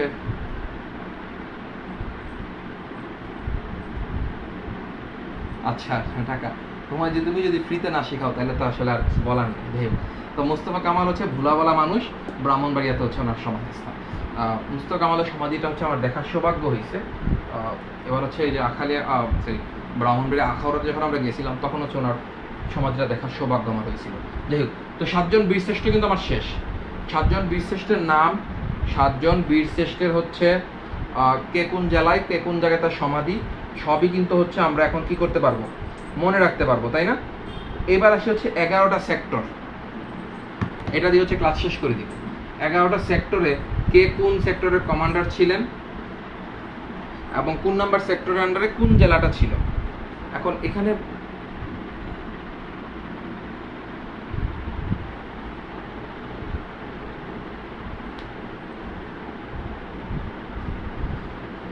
একটা কথা, আচ্ছা কমেন্ট আসছে, মহিউদ্দিন জাহাঙ্গীরের জন্ম হচ্ছে বরিশালে এবং বরিশালের মানুষের একটু চাপা টোপা মারে, তো ওরা চাপাই নবাবগঞ্জে গিয়ে হচ্ছে ওনার কি সমাধিস্থান। আচ্ছা যাই হোক, এখন এখানে একটা কথা বলে রাখি, এই সেক্টরগুলো এবং সেক্টর কমান্ডার এবং সেক্টর এলাকাগুলো আমাদের পরীক্ষায় কিন্তু সব লাগবে। একটা সেক্টর আন্ডার অনেকগুলো জেলা ছিল, একটা সেক্টরে অনেকগুলো কমান্ডার ছিল। অনেকে দেখা গেছে 5 দিনের জন্য, 10 দিনের জন্য, 1 মাসের জন্য সেক্টর কমান্ডারের দায়িত্ব পালন করছেন। হয়তো দেখা গেছে মেজর জিয়া রহমান এখন একটু কাজে ব্যস্ত হয়ে গেছেন, তাহলে 1 মাসের জন্য ও হচ্ছে একটু দায়িত্ব পালন করে। বিষয়টা অনেকটা এরকম ছিল। সো আমাদের হচ্ছে মেজর যে সেক্টর কমান্ডার ছিলেন এবং মেজর কোন জেলাটা ছিল, ওইটা আমাদের জানা থাকা লাগবে। ওইটা জানা থাকলে আমরা হচ্ছে এগুলো পারবো। তাহলে এখানে 3টা ছক করেন, আমি বলতেছি, আপনারা হচ্ছে ছক করতে থাকেন। প্রথমে আসি হচ্ছে সেক্টর। প্রথমে কি দিবেন? সেক্টর দিবেন কমান্ডার। এরপরে দিবেন হচ্ছে এলাকা বা এরিয়া, কে কোন এরিয়াতে ছিল। তো প্রথম সেক্টরটার নাম কি? 01, তাই না? প্রথম সেক্টরটার নাম কি? 01। দেখেন আমি কি বলতেছি, 01। প্রথম সেক্টরের নাম কি? 01। এখন জিরোটাকে একটু হচ্ছে ভাই আমি একটু বাংলায় লিখি, জিরো শব্দটাকে জিরো লিখলাম, তাই না? 01। বরিগাদ জতে হচ্ছে জিয়াউর রহমান, রতে হচ্ছে রফিকুল ইসলাম। এই দুজন ছিলেন 1 নাম্বার সেক্টরের কমান্ডার। লিখে ফেলেন, আমি কষ্ট করে লিখতেছি না, হ্যাঁ অনেক কষ্ট লাগতেছে। তো কি বলছিলাম? 01। তাহলে জিরো শব্দকে একটু বানান করে লিখলাম। দেন হচ্ছে বলতেছি কি, যে সেক্টর কমান্ডার ছিলেন জিয়াউর রহমান, রফিকুল ইসলাম। জিয়াউর রহমান এবং হচ্ছে রফিকুল ইসলাম। এবং আমরা সবাই জানি জিয়াউর রহমান কোন এলাকায় মারা গেছেন? চট্টগ্রামের সার্কিট হাউসে না? তাহলে 1 নাম্বার সেক্টরটা ছিল হচ্ছে চট্টগ্রাম ও পার্বত্য চট্টগ্রাম ও হচ্ছে পার্বত্য চট্টগ্রামের জেলাগুলোর নাম বলেন। পার্বত্য চট্টগ্রাম। 1 নাম্বার সেক্টর হচ্ছে 01কে আমি একটু বড় করে লিখছি। তাহলে বরিগাদ জতে হচ্ছে জিয়াউর রহমান, রতে হচ্ছে রফিকুল ইসলাম এবং এলাকা হচ্ছে চট্টগ্রাম। এবং 5 নাম্বার 2 নাম্বার সেক্টর। 2 নাম্বার সেক্টরের এরিয়া ছিল হচ্ছে ঢাকা। সেটা আমরা সবাই জানি, ঢাকা ছিল 2 নাম্বার সেক্টর। এখন দেখেন, ঢাকা ছিল কি আমাদের এলাকার রাজধানী, তাই না? আমাদের দেশের রাজধানী হচ্ছে ঢাকা। ঢাকা তাহলে অবশ্যই মহা গুরুত্বপূর্ণ একটা এরিয়া, ঠিক কিনা? ঢাকা কি তাহলে মহা গুরুত্বপূর্ণ একটা এরিয়া ছিল না? মহা শব্দটা, তাহলে আমরা এখান থেকে হচ্ছে মহা শব্দটাকে একটু নিই। কোন শব্দটা নিছি আমি? মহা শব্দটাকে হচ্ছে আমি নিছি, কারণ ঢাকা রাজধানী, মহা গুরুত্বপূর্ণ একটা এরিয়া। মহা, মতে হচ্ছে মেজর জেনারেল খালেদ মুশাররফ। মতে হচ্ছে খালেদ মুশাররফ, খালেদ শব্দটা লিখেন, দেন হচ্ছে মুশাররফ। উনি ছিলেন এই সেক্টরের প্রধান কমান্ডার। দেন পরবর্তীতে ছিলেন হচ্ছে এটিএম হায়দার। এটিএম লিখেন, লিখেন হচ্ছে হায়দার লিখেন। এটিএম লিখার পরে হচ্ছে লিখেন হায়দার। 2 নম্বর সেক্টর ছিল ঢাকা। ঢাকা খুবই মহা গুরুত্বপূর্ণ একটা এরিয়া। মহা, মতে খালেদ মুশাররফ, হতে এটিএম হায়দার। আপনারা কি আমার ছন্দগুলো বুঝতে পারতেছেন? ছন্দগুলো আসলে মনে রাখা ইম্পর্টেন্ট না, ইম্পর্টেন্ট হচ্ছে কষ্ট করে হইলেও এগুলোতে সব মনে থাকে, এটা হচ্ছে মেইন বিষয়। আশা করি হচ্ছে আপনারা এগুলো পারবেন। আমি কিন্তু চাইলেই পারতাম আপনাদের জাস্ট ইতিহাসগুলো হচ্ছে মুখে মুখে বলে দিয়ে চলে যেতে, এতে আমার কষ্ট কম হইতো, আমি দায়ী ছাড়াও হইতাম। জাস্ট কোনো রকম শেষ করতে পারলেই তো হয়েছে, আমার তো আর এত আহামরিভাবে শেষ করতে পারার দরকার নাই, তাই না? বাট একটু কষ্ট করি, সমস্যা নেই। দেন আসে 3 নম্বর সেক্টর, 03। 3 নম্বর সেক্টর, 3কে আমরা একটু বাংলায় লিখি, 3 তয়কার 3 নম্বর সেক্টরের যিনি কমান্ডার ছিলেন তিনি ছিলেন ANM নুরুজ্জামান। ANM নুরুজ্জামান, উনি ছিলেন হচ্ছে 3 নম্বর সেক্টরের দৈন্তান্ন নুরুজ্জামান। এবং 3 নম্বর সেক্টরটা ছিল হচ্ছে হবিগঞ্জ। যারা হচ্ছে আর্জেন্টিনার সাপোর্টার, আমি কিন্তু আর্জেন্টিনার সাপোর্টার না, আমি ব্রাজিল সাপোর্টার। যারা আর্জেন্টিনা নামক দলের সাপোর্টার, তাদের অনেক স্বপ্ন ছিল বা হবি ছিল আর্জেন্টিনার 3 নম্বর শিরোপাটা দেখা। যাই হোক, আল্লাহ ওদের দোয়া কবুল করছে। যাই হোক, তো সেখান থেকে আমরা মনে রাখতে পারি 3-এ হচ্ছে হবি, হবিতে হবিগঞ্জ, 3-এ হবি, হবিতে হবিগঞ্জ, 3-এর দৈন্তান্নতে হচ্ছে নুরুজ্জামান। 3-এর দৈন্তান্নতে হচ্ছে নুরুজ্জামান। কমেন্ট নাই কারণ, আমি আসলে বুঝি না, আপনারা কমেন্ট করেন না, কিছু করেন না। আচ্ছা, 4 নাম্বার আমি 5 নাম্বার চলে যেতেছি। 4 নাম্বার সেক্টর, 4 নাম্বারে দেখেন চতে 4 বানাটা কেমন, 4 এভাবে না, এই চতে হচ্ছে চিত্তরঞ্জন সিআর দত্ত। চিত্তরঞ্জন বা সিআর দত্ত, ওনার নামে সংক্ষিপ্ত রূপ ছিল সিআর দত্ত বা চিত্তরঞ্জন দত্ত বা হচ্ছে চিত্তরঞ্জন, এ হচ্ছে ওনার ফুল নেম। চতে চিত্তরঞ্জন, দৈন্তা শতে কি সিলেট। তিনি ছিলেন সিলেটের সেক্টর কমান্ডার। এবং আরেকটা বিষয় হচ্ছে সিলেট বিভাগের জেলা হচ্ছে 4টা, তাহলে 4 নাম্বার সেক্টর হচ্ছে সিলেটের। এভাবেও হচ্ছে মনে রাখা যায়। বুঝা গেছে আমার কথা? আচ্ছা, আমি কিন্তু প্রতিবারই আপনাদের বলছি বুঝা গেছে কিনা। আপনারা একটু ডান শব্দটা লিখেন, হ্যাঁ, বিকজ এটা খুবই গুরুত্বপূর্ণ, নাহলে আসলে আমি বুঝি না। এবার আসে হচ্ছে 5 নাম্বার সেক্টর। 5 নাম্বার সেক্টরটা হচ্ছে আমরা মনে রাখবো 500 দিয়ে।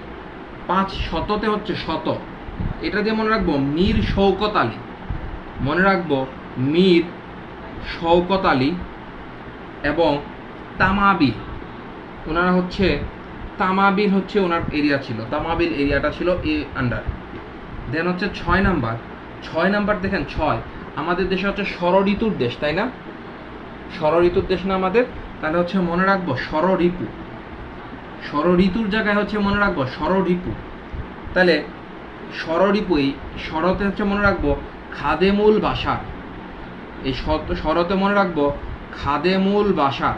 বাসারে কি আছে? তালিবাস্য আছে, মূর্ধন্যস্য তালিবাস্য কানেক্ট করে ফেলবেন। এবং হচ্ছে ষড়ঋতু বলছিলাম না, রতে হচ্ছে রংপুর। আপনাদের এরিয়া ছিল, আপনাদের এরিয়া, এটা খুবই গুরুত্বপূর্ণ, আপনাদের এরিয়া ছিল 6 নাম্বার সেক্টরে এবং হচ্ছে আপনাদের এলাকার সেক্টর কমান্ডার ছিলেন হচ্ছে খাদেমুল বাসার এবং হচ্ছে এরিয়ার নাম হচ্ছে রংপুর। এটা আশা করি আপনারা জানেন। এটা যদি না জানেন তাহলে তো আসলে কি বলবো।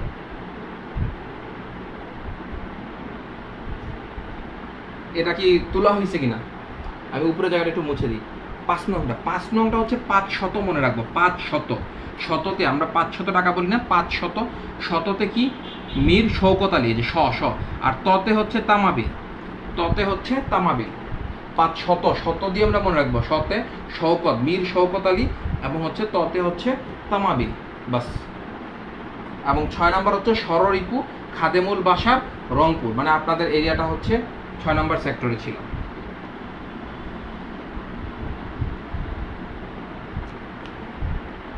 উপরে দুটো হচ্ছে আমি একটু মুছে দিছি। দেন এবার আসি হচ্ছে 7 এবং 8 একসাথে, 7 এবং হচ্ছে 8, 7 এবং হচ্ছে 8। 7 নাম্বার হচ্ছে কাজী নুরুজ্জামান ছিলেন। 7 নাম্বার সেক্টরের কমান্ডার কে ছিলেন? কাজী নুরুজ্জামান। কাজী নুরুজ্জামান ছিলেন সেক্টর কমান্ডার, এবং এরিয়াটা ছিল হচ্ছে রাজশাহী। এরিয়াটার নাম কি ছিল? রাজশাহী।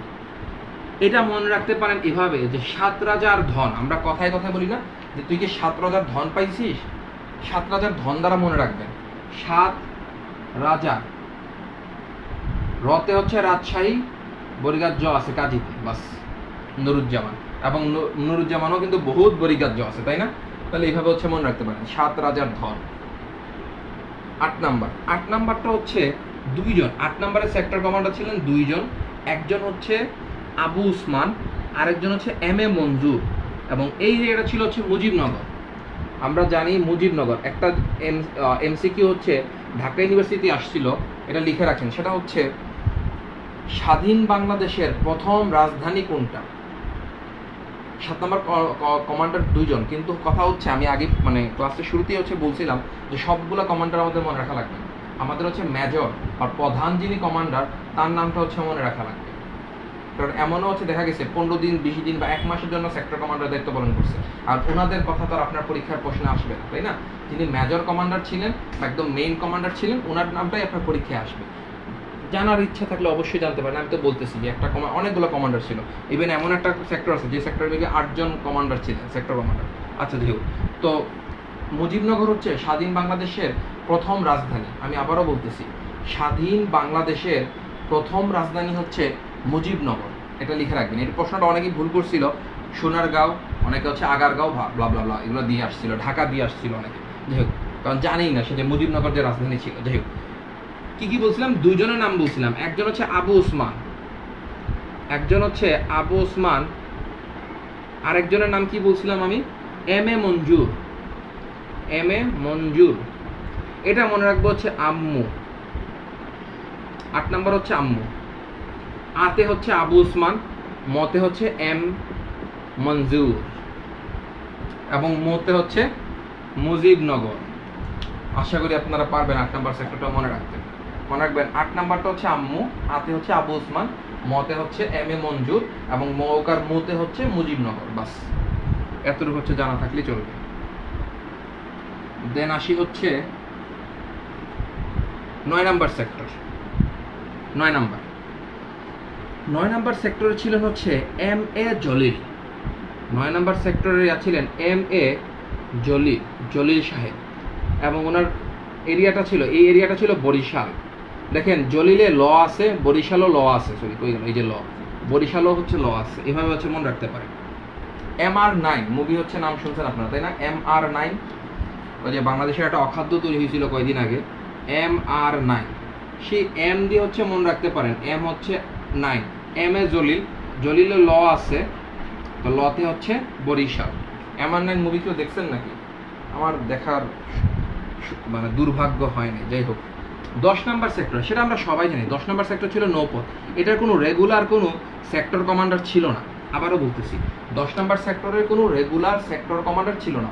যে যখন নৌপথে যুদ্ধ করছে বা পানিপথে যুদ্ধ করছে তাকেই সেক্টর কমান্ডার বলা হয়েছে। সো এই 10 নাম্বার সেক্টরের কোনো সেক্টর কমান্ডার আপনাকে পড়া লাগবে না। এবার আসে হচ্ছে 11, দ্য ফাইনাল ওয়ান। 11 নাম্বার সেক্টরে হচ্ছে, 11কে আগে বাংলায় লিখেন, 11 কর্নেল এ তাহের। এই তাহের মেয়ের হচ্ছে ফাঁসি দেওয়া হয়েছিল 1975 সালের কি বলে মানে যে বঙ্গবন্ধুরে মারার পরে যে হচ্ছে একটা সেনা অভ্যুত্থান ছিল, সেনা অভ্যুত্থানের পরে মেজর কি বলে জিয়াউর রহমান অনেককে ফাঁসি দিয়েছিলেন, তার মধ্যে কর্নেল আবু তাহের একজন ছিলেন। যাই হোক, 11তে কি আছে? এ আছে, কর্নেলও এ কি আছে? এ আছে, আবু তাহের। এবং এই এরিয়াটা হচ্ছে ময়মনসিংহ। ময়মনসিংহ, এটা মনে রাখবেন কিভাবে? দেখেন, আমাদের দেশের সর্বশেষ বিভাগ হচ্ছে ময়মনসিংহ। আমাদের দেশের বর্তমানে সর্বশেষ বিভাগ হচ্ছে ময়মনসিংহ। তাইলে 11 নম্বর সেক্টরে কিন্তু আর কোনো সেক্টর নাই আমাদের দেশে। তাইলে 11 নম্বর সেক্টরটা শেষ হয়েছে কি দিয়ে? ময়মনসিংহ দিয়ে। বোঝা গেছে আমার কথা? পারবেন এভাবে মনে রাখতে? আমি যা যা দিছি এগুলো কি খুব বেশি কঠিন হয়ে গেছে? যা যা আপনাদের বললাম, যা যা পড়াইলাম, এগুলো কি খুব কঠিন হয়ে গেছে কিনা? আশা করি কঠিন হওয়ার কথা না। যথেষ্ট ইজিভাবে হচ্ছে আমি বোঝানোর চেষ্টা করছি। আচ্ছা, আজকে অনেক গরম, আমি হচ্ছে আর কন্টিনিউ করতে যাচ্ছি না। কিছু সাম্প্রতিক জিনিসপত্র দিব আপনাদের ডিউ যারা হচ্ছে মানে ঢাকা ইউনিভার্সিটির জন্য যারা আছেন তাদের জন্য একটা সাম্প্রতিক জিনিস দিয়ে হচ্ছে আমি শেষ করে দিচ্ছি। কোন প্রকল্প কোন দেশে? লিখেন, উপরে হচ্ছে শিরোনাম দেন, কোন প্রকল্প কোন দেশ। বাংলাদেশে আপনারা জানেন কোনো প্রকল্পই আমরা নিজেদের টাকায় করতে পারি না, বিভিন্ন দেশ থেকে আমাদের ঋণ আনা লাগে, তাই না? তাহলে কোন প্রকল্প কোন দেশ সেটা হচ্ছে মনে রাখা লাগবে। প্রথমে আসে আমাদের দেশে মেজর কারা ইনভেস্ট করে। 1 নাম্বার হচ্ছে জাপান, 2 নাম্বার হচ্ছে ভারত, 3 নাম্বার হচ্ছে চীন, 4 নাম্বার হচ্ছে রাশিয়া। এই 4টা দেশ মূলত আমাদের দেশে সব থেকে বেশি করে কি করে? ইনভেস্ট করে এই 4টা দেশ। তার মধ্যে জাপান সব থেকে বেশি করে। এখন মনে রাখবেন, জাপান যেখানেই আছে সেখানেই সে ইনভেস্ট করে। জাপান যেখানেই আছে সেখানেই সে ইনভেস্ট করে। যেমন হচ্ছে মতে কি পাওয়া যায়? মেট্রো রেল পাওয়া যায়, মেট্রো রেল পাওয়া যায়। মতে কি পাওয়া যায়? মাতারবাড়ি বিদ্যুৎ কেন্দ্র পাওয়া যায়। এটা হচ্ছে ঢাকা ইউনিভার্সিটি ভর্তি পরীক্ষা আসছে, মাতারবাড়ি বিদ্যুৎ কেন্দ্র। এটা ঢাকা ইউনিভার্সিটি ভর্তি, এটাও ঢাকা ইউনিভার্সিটি ভর্তি পরীক্ষা আসছিল অনেক আগে, এটা হচ্ছে রিসেন্ট টাইম আসছিল মনে হয়, যাই হোক। এবং মতে হচ্ছে মুজিব রেল সেতু, এটা এখন আর আসবে কি না মনে হয় না আসবে বলে, যাই হোক তাও শিখে রাখেন। মতে হচ্ছে জাপান, জাপান যেখানেই দেখে সেখানেই সে কি করে? ইনভেস্ট করে। Sajid note this. দেন আসি ভারত। ভারত হচ্ছে আবার একটু ডিফারেন্ট। ওর দেশের নামের মধ্যে র আছে দেখে ও যেখানে র পায় সেখানেই সে ইনভেস্ট করে। যেমন রামপাল বিদ্যুৎ কেন্দ্র, ওর নামের মধ্যে বয়বিন্দু র আছে দেখে ও যেখানেই র দেখে সেখানে সে ইনভেস্ট করে, মাথা পাগল হয়ে যায় তার। যেমন হচ্ছে রামপাল বিদ্যুৎ কেন্দ্র, সেখানে সে ইনভেস্ট করছিল। রূপপুর বিদ্যুৎ কেন্দ্র, সেখানেও সে কী করছিল? ইনভেস্ট করছিল। আর কথা কি বোঝা গেছে? আর চায়না, এই বেচার হচ্ছে আরেক চিজ, যেখানেই নদী দেখে সেখানেই সে চলে আসে। আপনারা জানেন যে হচ্ছে চায়নার সাথে কিন্তু হচ্ছে তিস্তা সেচ নিয়েও আমাদের মধ্যে কথাবার্তা চলতেছে, হয়তো বা তাদের হাতে আমাদের তিস্তা নদী দিয়ে দেওয়া হইতে পারে, যাই হোক। তো চায়না যেখানেই নদী দেখে সেখানেই সে ইনভেস্ট করে। তো কি কেমন? যেমন হচ্ছে কর্ণফুলী নদীতে যে টানেল উৎপন্ন হয়েছে, এটা মনে রাখবেন, এটা খুবই রিসেন্ট, এটা দরকার, এটা হচ্ছে ইম্পর্টেন্ট। কর্ণফুলী টানেল, বুঝে গেছে আমার কথা? এটা খুবই গুরুত্বপূর্ণ, কর্ণফুলী টানেল। দেন আসি হচ্ছে পদ্মা রেল সেতু, এটাও কিন্তু চীনের অর্থায়ন হয়েছে, পদ্মা রেল সেতু। দেন আসে পায়রা বিদ্যুৎ কেন্দ্র,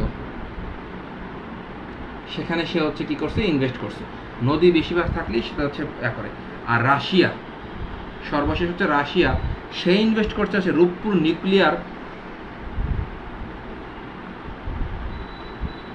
নিউক্লিয়ার যে হচ্ছে বিদ্যুৎ কেন্দ্র, সেখানে সে হচ্ছে ইনভেস্ট করছে। এটা ঢাকা ইউনিভার্সিটি ভর্তি পরীক্ষা আসছিল, ভর্তি পরীক্ষা ডিউতে। এখন এটা দুইভাবে মনে রাখতে পারেন, এক রতে রাশিয়া, রতে রূপপুর। আরেকভাবে মনে রাখতে পারেন রাশিয়ার হচ্ছে আমেরিকার পরে রাশিয়ার কিন্তু শক্তিটা বেশি বর্তমান দুনিয়াতে, সে হচ্ছে নিউক্লিয়ার বোম টোম নিয়ে কাজ করে বেশি, তাই না? তাহলে এখানে নিউক্লিয়ার শব্দটা আছে, দ্যাট মিনস সেখানে হচ্ছে রাশিয়া আছে, বাস। এতটুকু আশা করি আপনারা মনে রাখতেই পারবেন। এইগুলা হচ্ছে কি পারা যাবে কিনা, এগুলো আশা করি হচ্ছে পারা যাবে, এগুলা খুব বেশি কঠিন কিছু না। আরেকটা আছে, বাট এটা এখন আর মনে হয় না আসবে বলে, সেটা হচ্ছে ডেল্টা প্ল্যান 2100। আর ওই যে আমাদের প্রধানমন্ত্রী, আগের যে স্বৈরাচার প্রধানমন্ত্রী বলতেন না যে শতবর্ষ 100 বছরের প্ল্যান করছে, 100 বছরের প্ল্যান। ওই ডেল্টা প্ল্যানে মেইন ইনভেস্টর ছিল হচ্ছে নেদারল্যান্ডস, নেদারল্যান্ডসের ড আছে, ডেল্টা তো ড আছে, বাস। বাট এটা মনে হয় না এখন আর আসবে বলে। তো হচ্ছে আজকে ক্লাস হচ্ছে এখানে শেষ করে দিই, সিলেট হচ্ছে প্রচুর বড়, যাই হোক। আজকে ক্লাসে যা যা পড়াইছি, প্লাস হচ্ছে কালকে হচ্ছে আপনাদের কেমিস্ট্রি ক্লাস আছে, এই দুইটা ক্লাস মিলে হচ্ছে আপনাদের পরীক্ষা হবে। আমি একটা পিডিএফ হচ্ছে আপনাদের দিছি, আপনারা যদি টেলিগ্রামটা চেক করেন ওখানে দেখবেন আমি অনেকগুলো পিডিএফ দিছি আপনাদেরকে। একটা হচ্ছে নেদারল্যান্ডস, একটা হচ্ছে আপনাদেরকে দিছি হচ্ছে কী বলে রসায়নের একটা পিডিএফ দিছি আমি, আরেকটা হচ্ছে যে ইয়ার পিডিএফ দিছি, কি যেন বলে জিকের পিডিএফ দিছি, আর একটা জিকের পিডিএফ আমি আজকে রাতে অথবা কালকে দিব। এখন আর কালকে হচ্ছে আপনাদের কেমিস্ট্রি ক্লাস, ইনশাল্লাহ হচ্ছে আমি নিব, কালকে না নিলে সোমবারে নিব, বাট নিব, এটাই হচ্ছে মেন কথা আর কি। আর ক্লাসের লাস্টে হচ্ছে যারা মেডেলের মালিক তারা তো নাই, বাট আপনারাও হচ্ছে মেডেলের মালিক। যাই হোক, আপনারা হচ্ছে এইচএসসিতে আল্লাহর মধ্যে ভালো রেজাল্ট করলে আপনারাও একটা মেডেল পাবেন। সেটা হচ্ছে এই হচ্ছে আমাদের মেডেল। আশা করি হচ্ছে আপনারা দেখতে পারতেছেন। এইটা হচ্ছে আমাদের ইএচ চ্যাম্পের যে মেডেল, সে হচ্ছে যে ইএচ চ্যাম্প হবে তার হচ্ছে এটা মেডেল। এবং এই যে এডভার্টার্স এখানে আমাদের লোগো আছে, এবং এখানে হচ্ছে ইএচ চ্যাম্প 2024, এটা হচ্ছে মেডেল। এটা একটু কম ভারী, বাট দ্য মেইন অ্যাট্রাকশন হচ্ছে এইটা। এটার ওজন প্রায় হচ্ছে কি বলে, আমাদের যেটা বলছে 350 গ্রামের কাছাকাছি। হ্যাঁ, এটার ওজন। এবং এটা হচ্ছে অনেক মোটা। এই যে আপনারা একটু দেখেন, এটা কিন্তু অনেক মোটা। আপনারা হচ্ছে 200 টাকা দিয়ে হচ্ছে কোর্সে এনরোল করছিলেন, বা হচ্ছে এই কোর্সেও যারা এনরোল করছেন, মানে মেডিকেল এডুকেশন কোর্সেও যারা আছেন, যারা এইচএসসিতে অ্যাপ্লাস করবেন, তারাও হচ্ছে এই মেডেলটা পাবেন।